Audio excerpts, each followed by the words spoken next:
Canada is imposing economic sanctions against 16 additional Russian entities over Russia's illegal occupation of Ukraine. Prime Minister Stephen Harper announced the new sanctions in a statement on Sunday. Joining us now for more on this is James Bezan, Parliamentary Secretary to the Minister of Defence. Thanks so much for your time. We really do appreciate it. No problem, Jennifer. So can you tell us more about what these 16 entities are mostly made up of?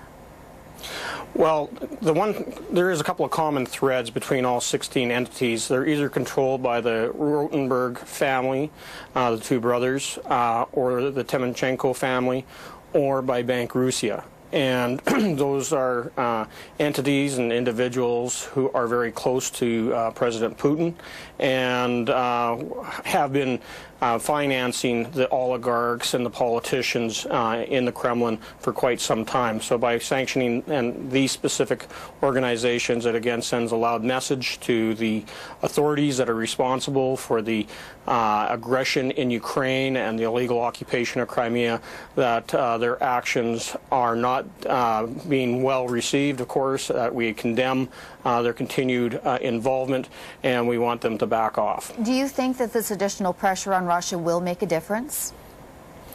I think it is making a difference. The sanctions, the targeted sanctions, the travel bans that have been announced by Prime Minister Harper and Foreign Minister John Baird, as well as our allies within NATO and other like-minded countries, are having an impact. We know that Russia is in a recession. We know that foreign investment in Russia is fleeing.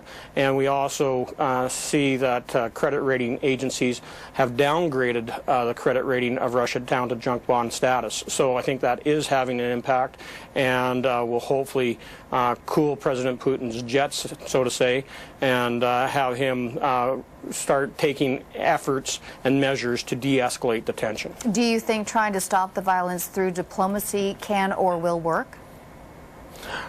We definitely hope so, because the alternative is what no one in the world wants to see happen, which is a full-scale war within Ukraine.